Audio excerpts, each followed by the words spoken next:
माध्यम से ग्राम पद के प्रत्याशी आप बड़े भैया जितेंद्र भैया ग्राम नदुआ छपरा के धरती से एक गीत के माध्यम से प्रार्थना करावत हुवन और करत भी हुवन कि भैया हो बाबू हो, अब की पार आप लोगन का हमके आशीर्वाद और वोट की जरूरत है। एक बार हमारे बारे में भी आप लोग थोड़ा सा समय दे करके हमारे कार्य के भी पूरा कर दें। एकरे बाद हम आप लोगन के कार्य के बारे में अब हमरा के सोचे के बाद का जितेंद्र के जितावा, जितेंद्र के जितावा, सुना बहिन दादा हो जितेंद्र के जितावा।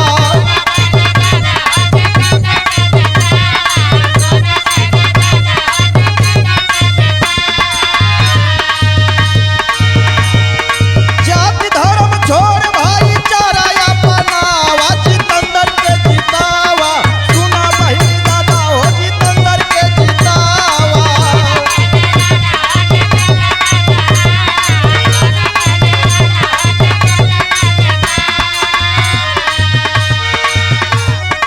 आप सभी ग्राम वासियों से हाथ जोड़ करके हमार प्रार्थना बा कि हमरे जितेंद्र भैया के आप लोग भारी मतों से विजयी बनावे, इनके सर पर विजय का ताज बांध करके अपने गांव का विकास करवावे और कर्मठ जुझारू भैया हम ईमानदार हो।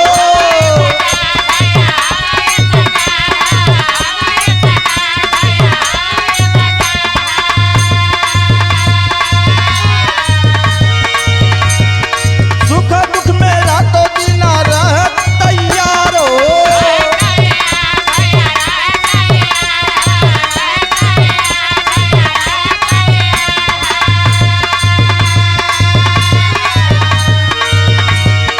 बंधानी का ताजमहल मार के पहनावा, जितेंद्र के जितावा, सुना बहिन दादा हो जितेंद्र के जितावा।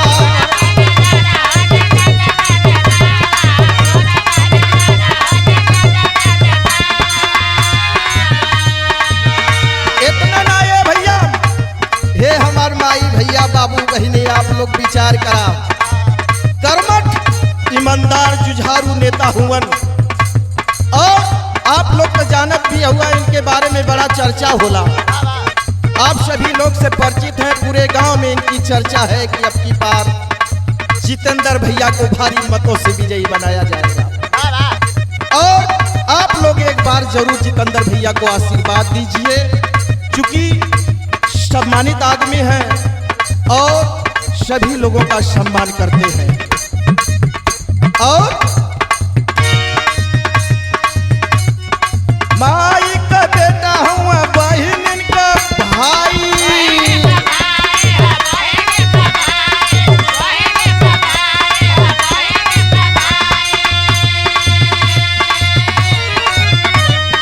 बिना दुखियन के खातिर करना लड़ाई।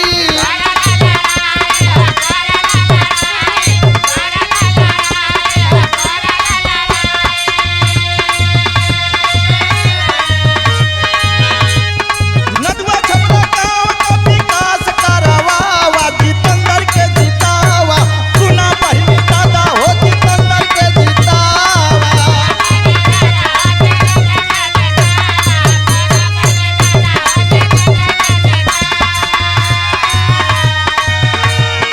हे बहिनी हे भैया, अगर आप नदुआ गांव का विकास करवावे के बाद तो जितेंद्र भैया के जितावे के बाद अब की बारी एक गांव का विकास हुई और एक अच्छा प्रत्याशी, एक अच्छा प्रधान आप लोगों के बीच में आई है।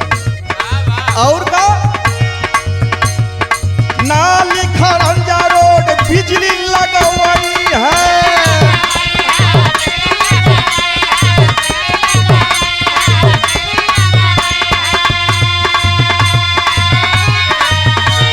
इतना ना ढुक्कू भैया और सुना, विधवा विकलांग